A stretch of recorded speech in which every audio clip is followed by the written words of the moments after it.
Welcome to this virtual panel on the role of AI, machine learning and AI in observability. I have a pretty good set of panelists here today to talk about this topic.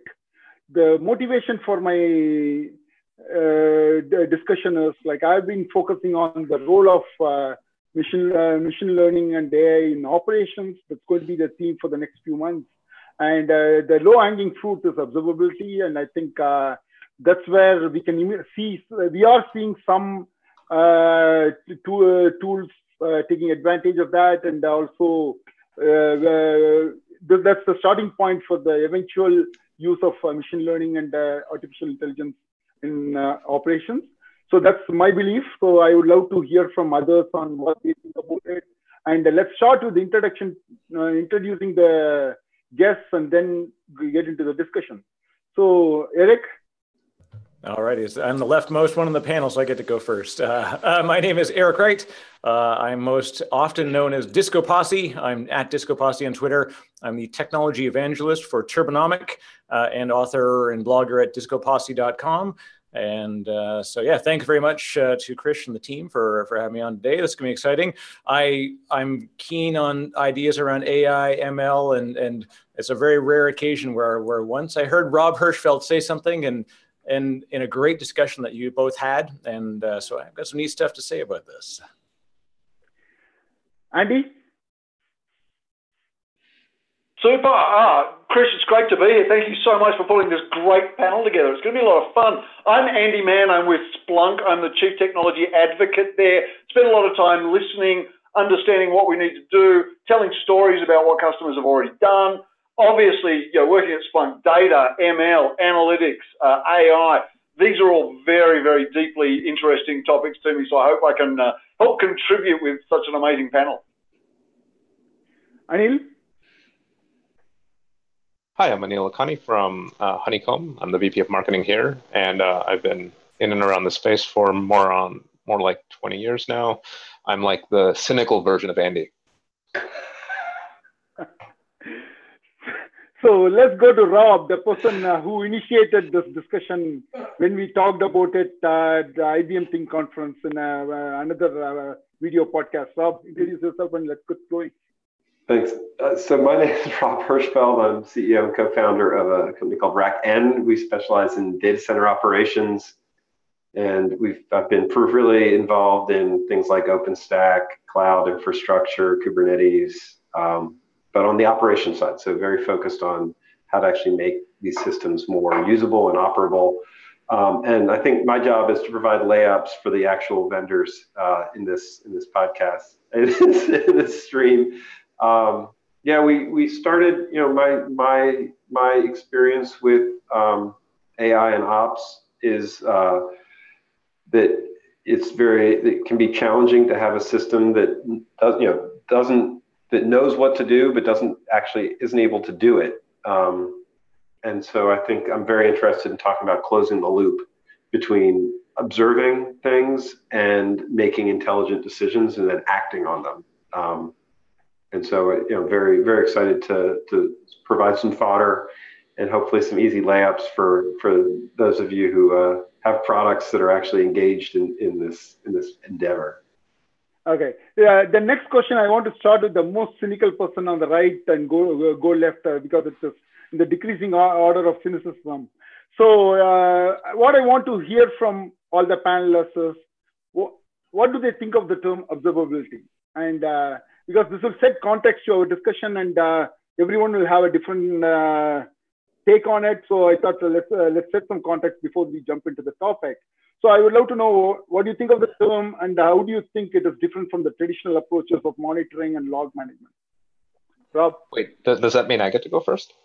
That's right. Yeah, go for it. Sure.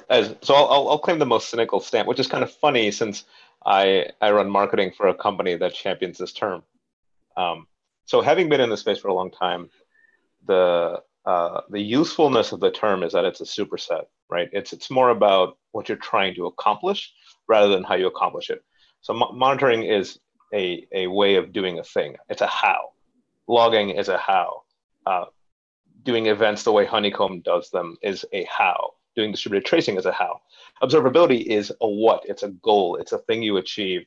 So the thing you're trying to achieve is being able to answer questions about your total system and what it's doing at any given point in time, or what it will do under a given set of conditions. Now, can you patch together an observability system using 10 different tools? Sure. Can you do it with one tool from one vendor? Probably not, although you can try. And this has been true always. So the cynical part of it is that there is no one vendor. There will never be one vendor. If you go into any kind of shop with even a small amount of maturity, they inevitably end up having a metrics tool, an outside black box checks tool, a logging tool, or an exception handler, and some kind of event-oriented or structured logging tool. And you can't get away from having multiple sources of information and multiple ways of processing them. But I think it's worthwhile to be able to talk about what the end result is, what the end goal is, which is, can you answer the questions, right? Can you say, I want to know what's going on with this set of transactions going through these 4 services that's supposed to achieve this end result? Can you answer the question? If you can't answer the question, no matter how many tools you haven't achieved observability, you've just achieved some tools. So Rob. So observability is a funny, or it's a word that really wasn't on my radar from an IT perspective or as a product space perspective until recently. But I do think that there's a matter of intention on this, and I think I really like what Anil's saying with this, but it comes back from an intention perspective, and I think this is what's really been shifting, is that as we get pipelines and DevOps and more integration on teams and more platforms, the idea that I don't need to think about how somebody consumes the data, that the logs, monitoring, performance metrics, and things like that my application throws off is just total fallacy, right? We have to be building applications with the idea that we're going to be watching that data. It's not just a matter of an ops person looking at logs and hoping they can figure things out. And that to me is really where observability gets interesting, and maybe where the AI question starts coming in. We are starting to build applications with the expectation that we're gonna watch them. And with a platform like Kubernetes or Lambda or any, you have to. You don't have the option to hope that your logs will tell you when something breaks. You actually have to build this type of observability into the system. And so there's an element of this is, something's changing in the industry, and observability, I think, is a really nice distinction from monitoring in helping people understand how this sort of gestalt has come together. Andy? Yeah, Chris, I'm sort of torn on this term, right? I think it's really good on one hand because it defines something we haven't talked about. I mean, to Robert's point, this has not been something we've been talking about for 20, 30 years. This is not just the same old monitoring. It distinguishes how we treat modern systems versus how we treat the legacy monoliths, traditional systems. It describes a characteristic we can move towards. Anil was saying that this is, to some degree, it's aspirational. We can create this output, this outcome, this thing that we actually do to give our systems and our services observability is a thing we can actively do. But, in IT, we come up with terms all the time. We argue about it. I will now spend the next 3 years arguing definitions of observability with disinterested observers. Just as I have done now for way too long in DevOps, with cloud, with hybrid, with everything, right? And we borrow these terms from other industries, and they're not known in IT. And observability is a pretty standard term in manufacturing and industrial circles. But now we've got to try and redefine it for all our audiences in IT. And every time you're using definitions, you're not doing work.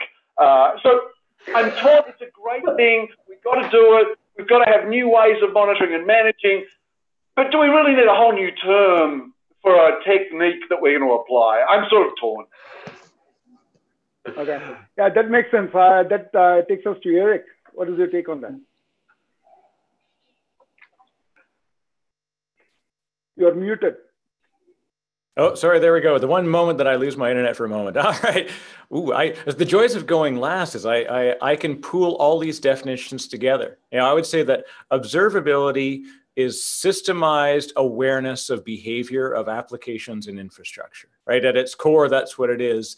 And for me, that's the start, which would then define controllability, and the next layer, which is where the AI ML stuff will come in, where we can now build a system of intent to be able to drive towards this goal, this, you know, a systems-based intent using AI to define the inputs, the algorithm.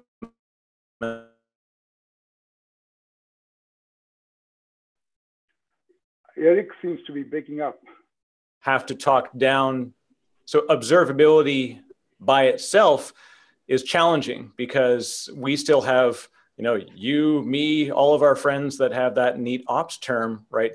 Staring at screens. We used to always, at the mainframe guys, we'd call them the mouth breathers. They just stare up at these giant screens, listening for blips and bleeps. And then something would go wrong and they'd be checking, you know, jobs and such. And we've changed the systems. We've raised the abstractions, but ultimately, you know, observability is, like everybody on the panel agrees, is a necessity, because no system of intent can be powered by hope. It's got to be driven by true data.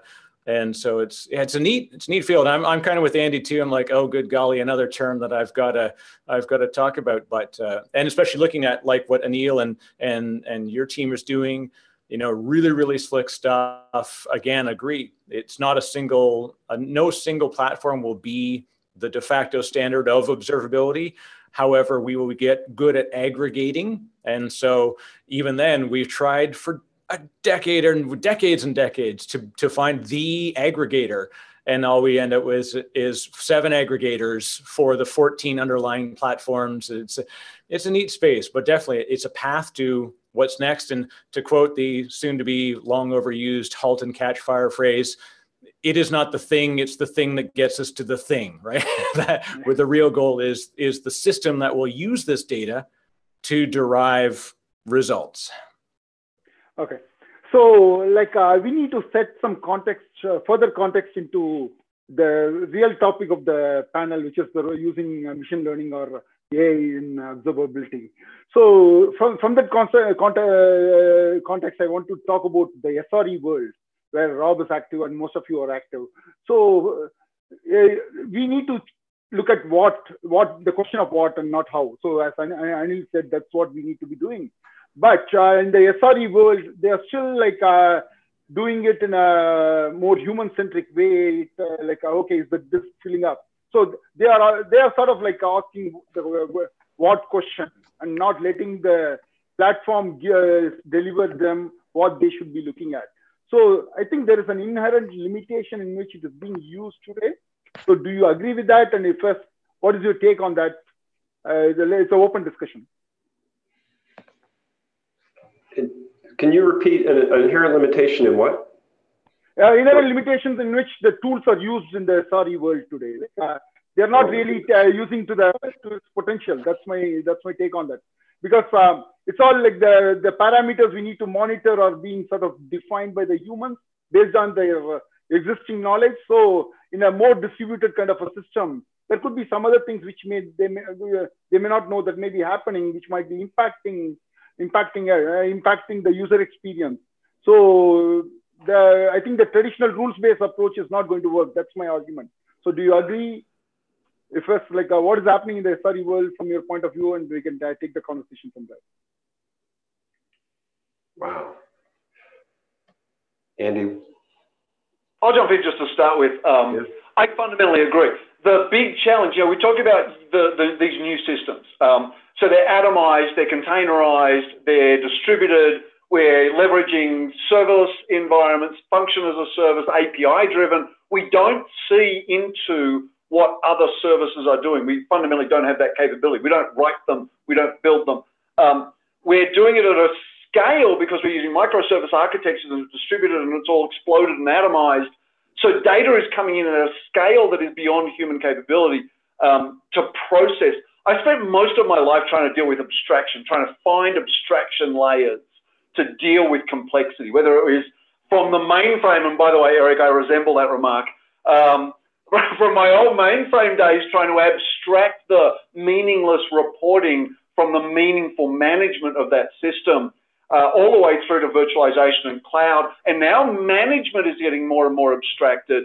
And I think developers are used to layers of abstraction. They're talking about memory calls and pointers and all these sorts of things which are abstracting from their actual code, whereas ops are used to having hands-on stuff and doing physical stuff and doing, being able to interact in real time with terminals and consoles. And the volume, velocity, and variety of the data, the digital exhaust we're getting out of serverless, function as a service, cloud, APIs, all of these atomized systems and microservices is fundamentally unmanageable by a human brain. And so we absolutely need this concept of observability to be able to ask the questions, let the systems manage themselves, use ML, use AI, these techniques to be able to do correlations, sophisticated analytics, so that us people can deal with the complexity, but even more importantly, apply our skills beyond the routine and mundane to stuff which is actually going to drive additional reliability and throughput and service. So yeah, I fundamentally agree entirely. Wait, but Andy, yeah. I love the term digital exhaust. You're full of gems today, by the way. That was awesome. But I don't have the confidence that, and so wait, let me start. Logging and digital exhaust it's the bane of logging, right? Of any data collection from an application. It seems like the wheat from chaff problem, signal noise ratio, right? However you want to describe it, we have a serious problem with signal to noise. And I just don't have the confidence. I'd love to hear examples that throwing an AI analytics engine can without a PhD in machine learning can actually improve my signal to noise ratio. The spark of this conversation is that one thing, right? Signal to noise ratio is bad. Can machine learning without a PhD improve it, even by a fraction? So, okay, I will sort of interject there and make it a little more clear. Yeah, it's about abstraction. I agree with Andy, and I also remember the point that sort of set up the debate on this topic with you. So I agree, it may not be ready to improve the signal to noise ratio today, but my point is, with the human-centric approach of like creating the rules based on their experience, probably you are missing out on signals that are out there in the data, which may be useful for you, but just because the humans are not like equipped to see the entire data and pick the patterns in a efficient way, probably you are missing out valuable information. So that's my point. That's what I'm thinking. Probably machine learning and AI, initially augmented by human intelligence, and eventually on its own should be able to take over the observability data and tools. So anyone else? Yeah. Let's back up for just a slight second. Let's become a little more abstract for a slight second, to use Andy's term. There is no such thing as a signal without some purpose. So you could have terabytes or petabytes of data exhaust coming out of some system. But if all those petabytes don't contain information that's to some purpose, it's not actually noise. It's nothing. It's not even signal or noise. It's basically irrelevant. It doesn't rise to the point of being noise because there's nothing inside of it to get. So in the case of observability, it really depends on the questions you need answers to. And the questions you need answers to are not static over time. I mean, what I've found consistently, and what my company finds in dealing with our customer base, is that the kinds of problems that they face over time become more challenging, not less challenging, because the less challenging problems are solved and there are ways to automate their resolution or there are ways to simplify solving those problems with runbooks. So the reason they pursue a larger strategy around being able to answer questions or regardless of whether or not they use the term observability for it, is because what they're finding over time is the number of questions they are unable to answer goes up. The number of questions they're unable to predict that they needed to be able to answer tomorrow or a month from now or a year from now goes up. The kinds of problems they face that are inherently unpredictable because they arise from the interactions of systems or the behaviors of third parties who they don't control goes up. So it's fine to say that theoretically some variety of ML-oriented algorithms can help solve these problems. It's an entirely other thing to say in practice, on the ground, in real life, you can amass a sufficient corpus of data on unpredictable problems that you are going to rule out data that's irrelevant to those problems. That is non-trivial if you don't have, one, a data set that's sufficiently large enough to do real life feature extraction versus theoretical bullshit predicted feature extraction. And then on top of that, you have that sufficient corpus of data running for a sufficient amount of time in a system where the questions you're answering are stable for long enough that you can actually arrive at something useful at a scale anything smaller than the largest providers or platforms that we're aware of. So when you say sufficient corpus of data, like what are you thinking about? Like, do you need to have, are you thinking about data coming out from a web scale company kind of a thing to really make sense of using something like a machine learning approach to observability, or even a smaller startup with whatever data they have, they will find it useful? So as far as I've known and been able to see, you have to be at web scale to be able to do it solo. Now, the question of being able to do it in aggregate across some number of data generators is significantly harder because, for better or worse, no two stacks look the same. No two organizations have the same exact questions they want to answer with the same exact stacks, generating the same exact corpus of data with the same exact set of features that are relevant for that corpus. So as far as I can tell so far, if you are not at web scale, however you want to define it, if you're not at some large scale, where we're generating enough data over time with a stable set of questions that allow for consistently relevant feature extraction that doesn't generate a bunch of false negatives, you're SOL with the current state of ML. Yeah. So let's hear Eric's take on this and then come back to the same topic later. So Eric, go for it. Yeah, it's actually, and I like what Anil says, you know, and it's I finding the place at which you can get this corpus of data, the source of data. It's tough because there's a lot of moving parts. The old classic, my favorite systems-based quote I like to use is the great Frank Zappa, who often said, you know, the computer can't tell you the emotional story. It can give you the exact mathematical design, but what's missing is the eyebrows. We are the eyebrows, right? We are the ones who apply the intent, what it is that we believe is the correct goal and outcome. It's, in looking at what I've done through work and what I look at in the community, definitely it's the cold classic. We have no shortage of data. What we have is a lack of information. And that's the wheat chaff problem.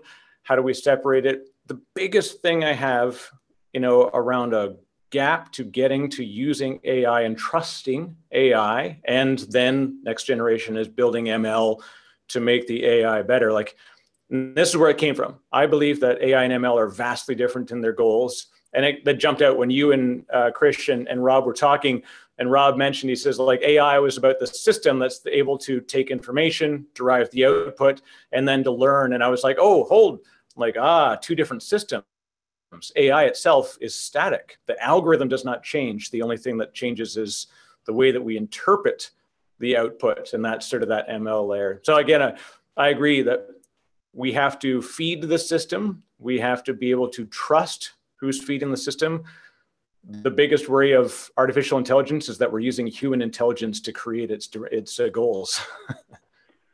Yeah. So going back to something which Anil pointed out, and I think this is the topic which me and Rob also discussed when we were at IBM Think.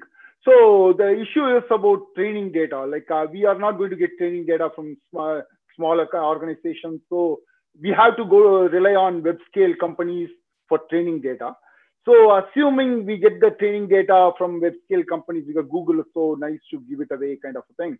So well, let's say we use that to train the models, and then we cannot directly apply it to any organization. As Anil said, like no two organizations are the same in terms of how they use the stacks, even though the stacks are same. So how are we going to sort of like solve this? First, I want to hear from others on what is going to, how are we going to solve the training data problem? And also like, even let's assume that some Google or Amazon is is nice enough to give some exhaust for us to build the tools. How are we going to sort of make it work for all the organization? I would love to pick your mind from that. I have a question about whether it's even practical to use somebody else's log exhaust to train a model in a generic way.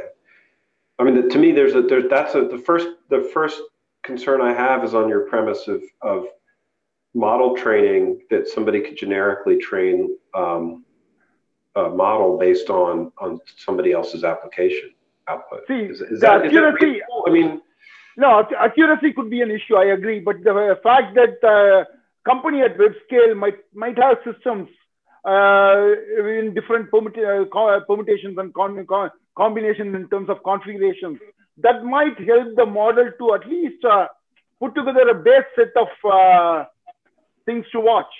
This is just my guess based on what I observe. I'm not a hands-on practitioner, so I would love to get your take on this. Anybody else wants to take this? Yeah, look, I'm going to push back a little bit on what Rob had to say there. I mean, it comes, and a little bit as well to Anil, because what I'm seeing is organizations, especially in IT ops, getting huge amounts of data. I mean, we've got people who are ingesting literally petabytes of data a day. So it's not a case of not having enough data, right? I think systems that, these modern systems, people have enough data to be able to train systems. So it's about the training. Is your algorithm good? Are you finding the right things? To Eric's point, there's a lot of human issue here, right? So we're bringing bias in, we're bringing our own ideas in. We think that this is right when maybe it's not. So we're training systems about things that are maybe wrong. So there's definitely not certainty. But when you get to the point where you've got terabytes or petabytes of data coming in every day, you start to put that together, not just with autonomous learning, but with human-assisted learning. So you go through, and I'm not saying you go through 1 million events a day and pick out the one that you think is going to work and tell the machine to pick it out next time. But as you see patterns, as the machine picks out the pattern, you can see where a good, this is coming back to stuff that was in visual ops many years ago and stuff that I wrote about in cloud, the idea of a known good process, right? So you have known good events and known bad events. Over time, you can start to teach the machines to recognize this. So even if it is just something really simple, right? And this is the approach I take to task and process automation as well, is find that one thing that is repeatable, one data point that is repeatable. Maybe it's a single event that is coming, maybe it's part of an alert storm, so you're using the all good ML to filter and tag and all that sort of good stuff. But then the one event you recognize, you go, hey, hang on, I know that event. I can react to that specific event the same way every time. So now I've got at least one event that I can ignore as a human being. And I can start to pay attention to other stuff. And maybe that event cascades onto other events. So I'm building additional events that I as a human can ignore because my machine is dealing with it. So I think successive approximation is an important concept in training ML. Also, the human-assisted as opposed to the autonomous learning is going to be absolutely critical in these complex systems. And just one last point to what you said, Rob, they're all different. Yes, yet no. I mean, if you're running an Exchange server, you're running an Exchange server. If you're running SAP, you're running SAP. If you're running Windows Server, you're running Windows Server. A lot of the signals are the same. So, yeah, there is variation in unique stuff, in core stuff. But in a lot of this non-core, we can learn from each other. I hadn't thought about it from the standard application packages perspective. Yeah, there should, for like an Exchange server logging, we should totally be able to take a model, train a model, and then sell that model. And the idea of a commercial model that tells you if your Exchange is about to go belly up is incredibly valuable, right? If you can use, if a vendor can bring in a model that helps predict failures in a standard application stack, then that's gold. That's right. You know, it's like predictive maintenance for jet engines and other things like that. That's what we want, to be able to take cross industry learning and behaviors. Frankly, I would think of custom development. I hadn't been thinking about how much people deploy the same applications. And even if I'm writing a custom application, it's going to have a standard database server on the back end. It's going to have standard web infrastructure, and those things do send out signals that we should be able to inference and then correlate. That's good. Yeah, I think just to add to like one of the challenges around the human side of it is even like the great systems are built by great programmers. You find me the greatest programmer, and when that person leaves the company, I'll find you a team of people who come back and refactor that person's code because they believe they can make it better. So there's a native distrust as humans, and whether right or wrong, we keep trying to rebuild the way we do things, which I find like it slows our ability to reach that goal. And again, personally, like I said, the problem with autonomous cars, an example, is not the car, it's the humans around it that are driving the other cars or who are involved, in the street. We saw this terrible situation recently where it wasn't able to, an autonomous car killed somebody because it couldn't predict or prepare for what happens. There's a number of factors, whatever. So what do we do? The first thing we say is, we need to stop autonomous cars. What we didn't think was, could we change the situation that caused the fatality in another way rather than shut down the autonomous project? The first thing we distrusted was autonomy, not the variability that fed the system. And that's a terrible thing. I don't mean a human life was lost as an input to a system, but ultimately, that's the biggest fear, is that it will lead to a catastrophic failure, not just in an Exchange server going down, happens on a daily basis, but true human, like when we get into health services, research services for medical, we need ML and AI to derive results, and that data stream is critically important. So it's, again, I firmly trust systems, and I firmly distrust people who distrust systems. So that's going to be my career, is trying to find that. On the topic Eric raised, we talked a lot about one unfortunate lost life there, but we didn't talk about how many lives were lost with humans driving the car. So that's the thing I am trying to sort of bring to Rob's point. I fully agree. The low-hanging cases, taking the standardized stack and applying machine learning to learn, fix up a few things which humans will be missing. That is just a superhuman system admin taking care of the stack. So I don't see much value in what ML or AI can do to that. But rather, even with the non-standard systems, let's say I have thousands of microservices. Let's say Google has millions of microservices. There could be some patterns which machine can find from that, which we can, with human augmentation, apply to our organization. I think that's where I think the training data from web-scale companies can help us build tools which can help every other organization. So, Anil, if you have anything you can add to that, or otherwise I'm going to put Rob on spot with this question. Oh, well, hang on. I want two things. So first, I want to go back to something that Andy brought up earlier, which is that if you have a known system like Exchange, I would really push back against the idea that applying ML to an Exchange system of any scale would be useful. we know when an exchange system is going to go down and why. We don't need a machine to do feature extraction. We already know what those damn features are. We just need to catch them. And that's some basic statistics will do that for you. You don't need anything more complicated than that. If you want to go a step above and try to do correlations across services, even when they're for known software, you can just do k-means clustering and get a pretty good approximation that's way faster, way less intensive, and way more leverageable than training an algorithm.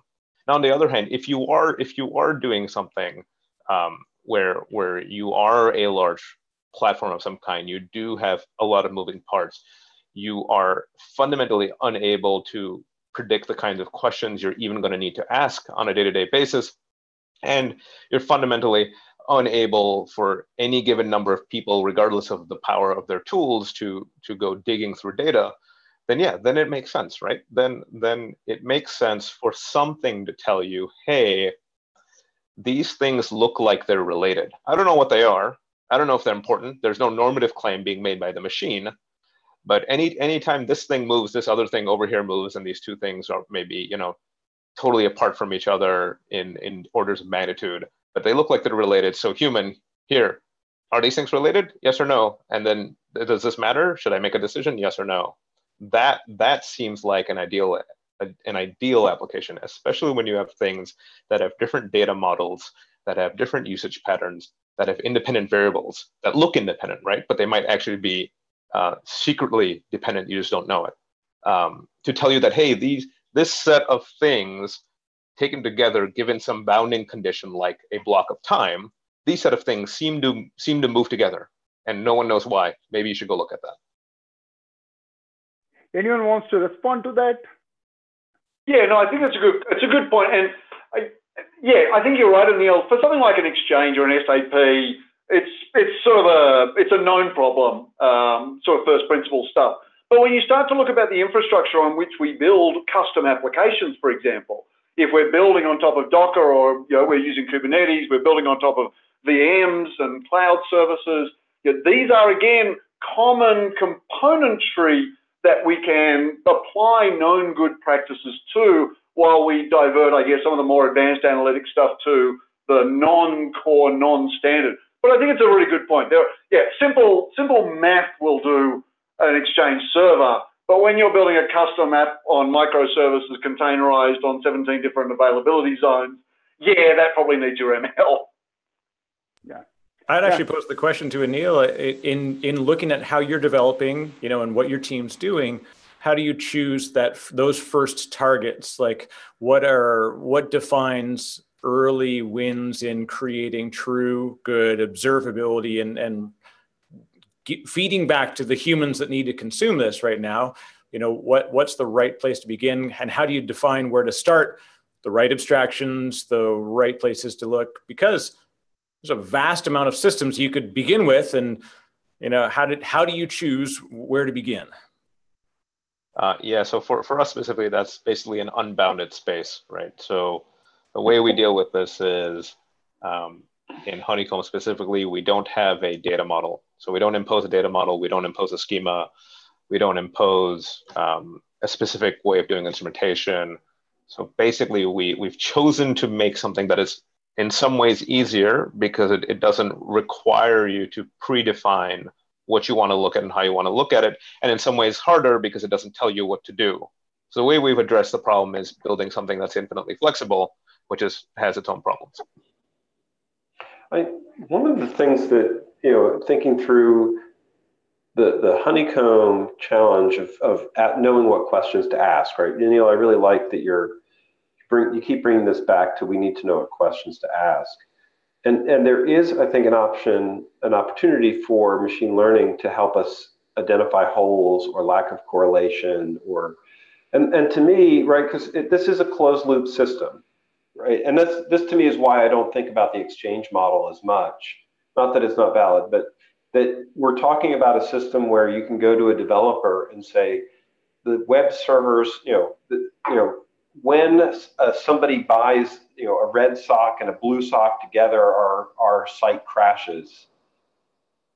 And the developer comes back and says, I don't know, there's a gap in this. I want to think that we can go back and start adding some instrumentation to improve observability. And then the machine learning aspects could make that learning loop faster. Because I know, combing through logs to try and figure out what happened or to trace a call through multiple services, these are not human scale problems, especially in a microservices catalog. And so I hope that we can speed it up from that perspective. And I think those are good uses for machine learning. I don't know that, machine learning is far enough, and this is where I'd love to hear from the panel. Is machine learning far enough along that you can, generically sick machine learning on digital exhaust and it start giving you meaningful insights? How close are we to that? So yeah, there is one thing which will let the panelists answer, and I also want to throw in one more thing to that so that we can answer everything together. So one is like putting a machine learning model or a machine learning system in front of the data exhaust and try to find patterns. That is definitely one use case where we can think of. And that's where the web scale companies training data will help and stuff like that. So there is other extreme with edge computing coming into the picture. So for example, recently Simon Crosby and his team launched Swim.ai, where they are sort of putting a machine learning model on the edge devices without connecting back to a centralized location where the model runs and stuff like that. So they try to use the data at the edge devices and try to gain some insights, which they think will be useful in the context of computing and IoT. So there are multiple ways in which you could look at, but yeah, whoever wants to take Rob's question and possibly like if you can add edge computing to that and make a case for machine learning in observability, go ahead. Sure, I'm not shy, you know me.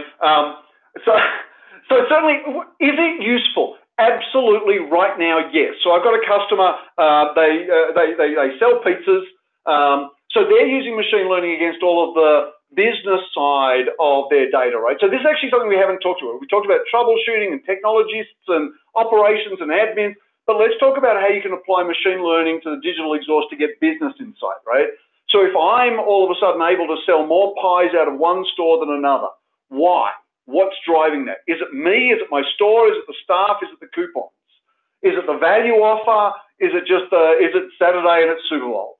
You know, there are things, there are patterns here we can find. So Domino's is using machine learning to understand, you know, if I issue coupons are all digital today, right? So if I issue coupons, I can update them in real time based on what I'm understanding. My ML is looking at the data, it's looking at purchasing, returns, calls, queues, all this sort of stuff. I can now start to update in real time. Well, not me, but Domino's can now start to update in real time the coupons they're offering, the stores they're driving people to, the pies they're promoting, all based around the machine data of thousands and thousands of transactions with multiple complexities, lots and lots of high cardinality data points, your usernames, pie types, all this sort of stuff.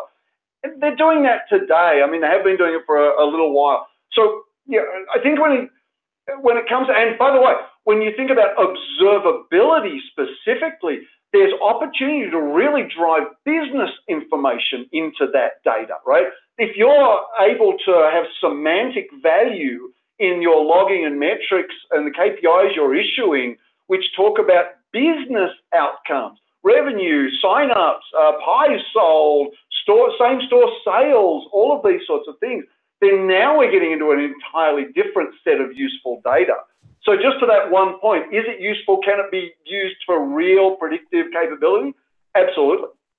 Yeah, well, that's an interesting one, Andy, that you bring up is for in the case where we have positive learnings towards a positive goal, when everything's leaning positive, we have a real trust in the system, right? Because it's deriving positive results from positive inputs. And it's funny that as an ops person, I immediately go to something's gone wrong. How do I go back and find out what's gone wrong or prevent what's going to go wrong because I see the pattern that's about to develop. And that's the difference. I think the trust in what you're talking about, defining business outcomes, giving guardrails to get towards that goal, using systemized approaches to drive changes in systems and behavior, both human and machine, to get to that goal. Super awesome. People dig that. But on the other side of it, at what point do we put the breakers on when it starts to go wrong? And when does observability feed the system that then we believe we're like, we need to stop it? And I think that's the neat one. That's always the conversation. It's, again, sort of, I'm a humanist, so I'm always leaning on patterns of distrust. But yeah, I love it. I love what you're saying, and we're right. Again, sorry, a shameless plug, right? And what I'm doing with company is that we look towards the positive goal of performance, efficiencies, and everything, and using AI to do that. And then the only time we run into difficulty is when someone says, I do not believe that the right result occurred. I'm questioning it. And then they... Yeah, that's a valid... in the AI. Yeah, that's a valid point too. Once I tweeted saying that falsification should be part of AI, and I got beaten up left and right for that. But again, going back to Andy's point on connecting it to business outcomes, I think that's a very valuable point too. This sort of like applies in the edge computing or IoT use cases, where when you do machine learning, and you can immediately connect it to whether the supply chain is working properly, or whether the manufacturing plant, whatever the robotic pipeline is working properly, things like that. They're all related to business outcomes, and applying machine learning will definitely help there in that case. So Anil, you want to take the question about gaining more useful information from the data exhaust, which Rob was talking about? Sure. So I believe it's possible if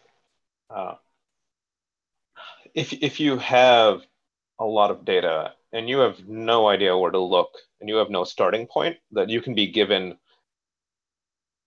if not starting points, because I think starting points are actually hard to find, but you can be told what to rule out, right? Like if you've got a ton of data, you can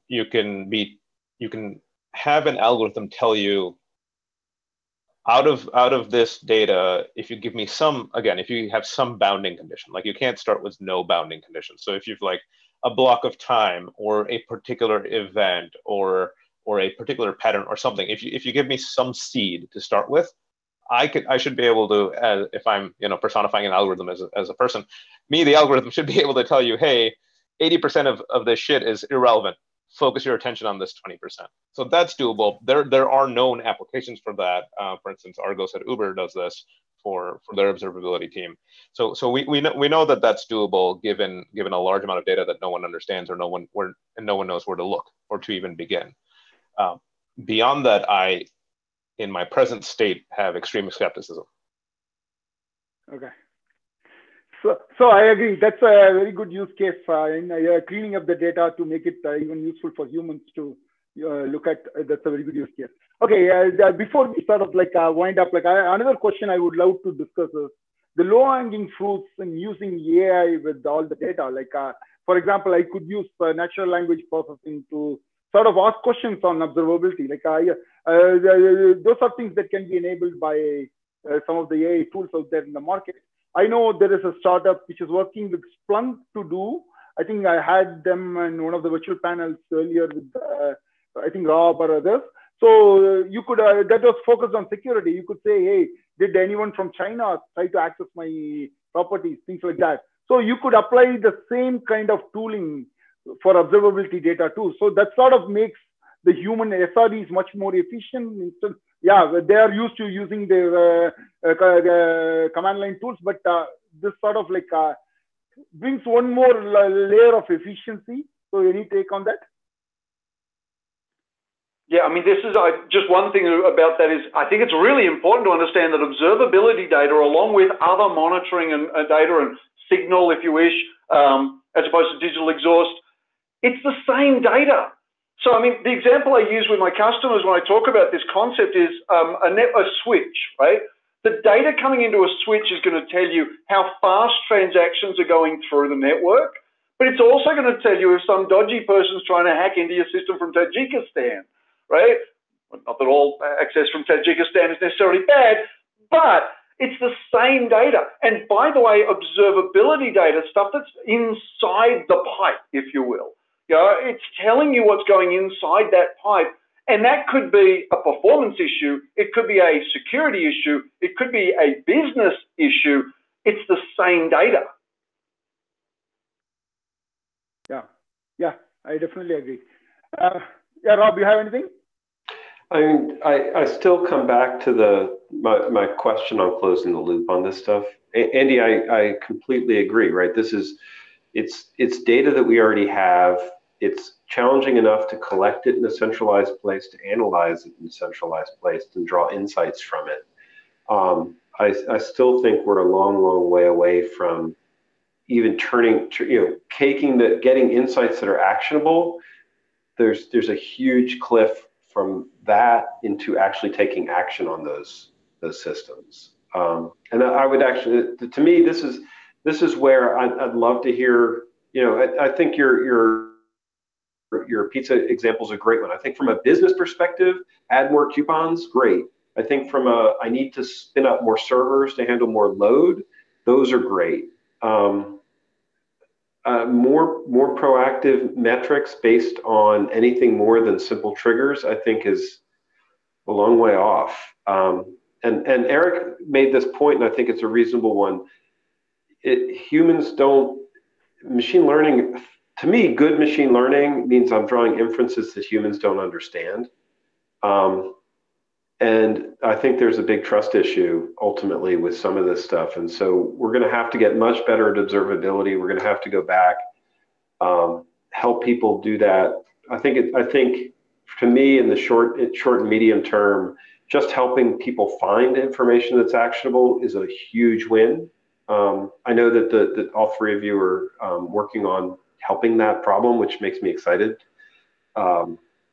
But then actually turning that into actionable, something that doesn't require a finger on a keyboard, I think is a long way off. I'd love to be wrong. Yeah, absolutely love to be wrong. You highlight a good point, Rob, and I think Anil talked about this, is that we need the idea of this large corpus of data. Like, think of the law of small numbers. Anything that we do, if you look at like Bayesian inference on a small pool of input, it will produce poor results. And so that's why using AI and ML to derive the outcome, if you have smaller inputs, it's a small pool to draw from, to learn from. This is, and I mean, obviously Krish brings this idea, like if we used a large pool of data to create the system, then we pools of inputs and get good results. But the first thing we have to do is we have to train it on massive proven pools of input.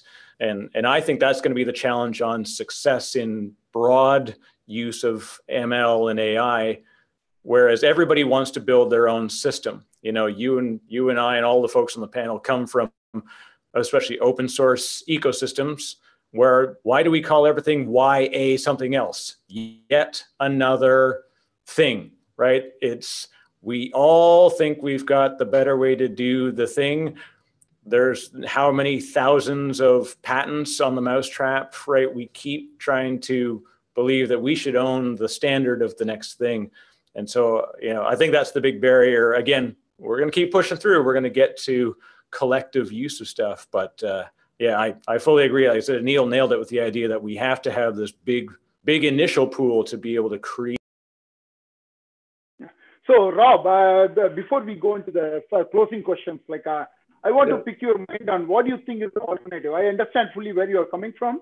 And since you're the most contrarian person in this group, I would love to know, what do you think are the alternatives if this is not going to work? Or till it works, what is the alternative?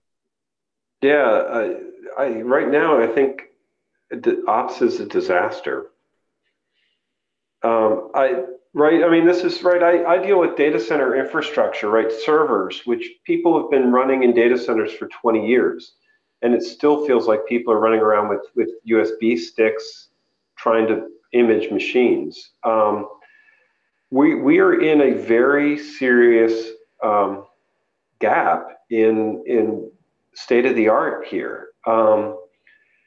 And so, there isn't a good alternative. We have to improve here. We have to start, improving the way we log. Observability to me is an amazing step forward to actually stop making logging accidental and turning it into something real. And so I get super excited when I watch, and I'll call out Splunk, because Splunk, just basically said, look, we're going to collect your log data and help you use it.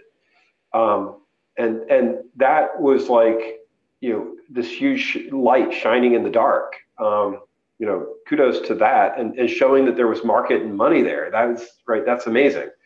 But we can do so much better. And I'm excited about this panel because I feel it makes me hopeful that not only can we collect the data and use it in interesting ways and analyze it in interesting ways, but we could actually get some machine help, because it's not a human scale problem.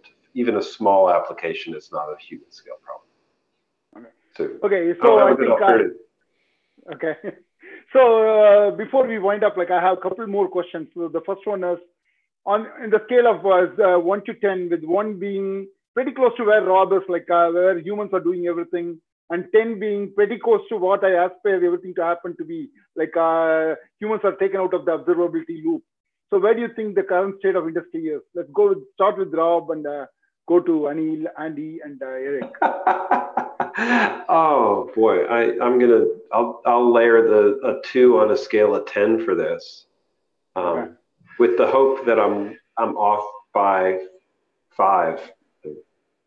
Okay, so Anil. I'm with Rob.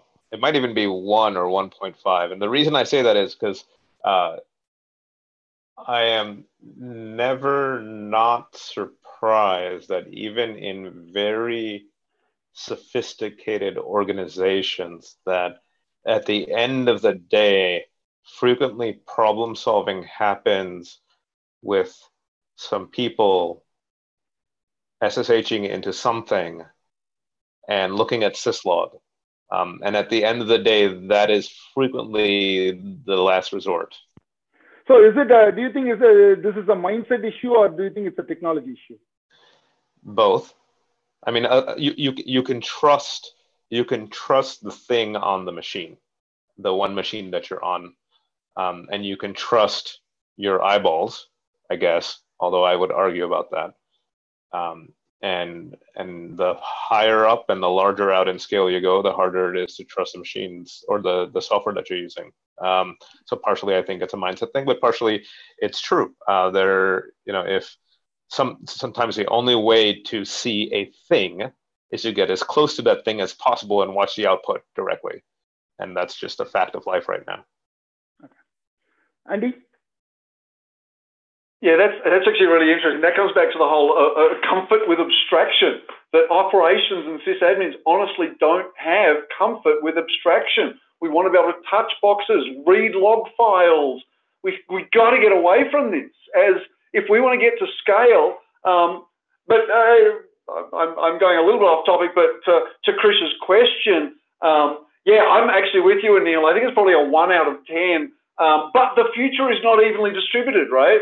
There's some businesses who I know are using this stuff at much more sophisticated ways. They're bringing in data from their development tool chain, from their operations environment, from inside the application, that observability, the semantic logging, these sorts of stuff. They're bringing together stats and logs and other data sources as well, by the way, NetFlow data, mobile data, to Chris's point about the edge, transaction flows, all sorts of data. And they're doing really smart things with ML and predictability right now, even in very small areas. So if I can predict one thing that I don't have to pay attention to, I'm starting to win. But most organizations, you're absolutely right. They don't trust the systems. They want to log into boxes. They want to read log files. I think that's the way of the past, though. We will move away from that. But yeah, right now, I hear people say, this is something I've heard, and I don't know who to credit for it, but you call it AI, you call it ML when you're trying to hire people to write it. You call it AI when you're trying to hire people to sell it. I don't know if that's true or not, but it sort of explains our industry a little bit, I guess. Eric? I'm going to be the cockeyed optimist amongst us, and I'm going to put the world at a 3. And I'll quote the famous systems technician Penn Jillette of Penn and Teller. He says, two things are invariably true. One, everybody thinks the world is getting worse, and two, the world is actually getting better, right? We have this sense that we are very close to the problem all the time. We are all, as this panel would agree, in the business of solving the problem. Therefore, we are like firefighters who believe that everything is on fire, because that's the only thing that we're exposed to. To kind of pull on Andy's thing, there are significant organizations doing significant things that would put them at the 7. So I'd think by average over total systems, there are incredible things happening. However, 80-20 rule, we're gonna be working on that 20 for a long, long time. Yeah, this sort of makes my last question moot, because I was supposed to ask you, I was planning to ask you whether with the ML playing a role in observability and the operations becoming more and more declarative, are we moving towards autonomic computing in 5 years? So I'm pretty sure the answer from everybody is going to be no. If you have an answer other than no, raise your hand or just unmute and say yes. Okay, I think I will take it as no from everybody. And thanks everybody. It was a great discussion. And yeah, Rob, go for it. I was just going to note that back in '99, I was reading IBM advertising autonomic computing. Yeah. And it was 5 years out then too. So yeah, true. Yeah, thanks. It was a great discussion, and I think we had a great panel of guests here. So we will come back one day in the future and take stock of what is happening. And thank you very much. Thank you. Take care. Thanks. Fun discussion. Great panel. Yeah.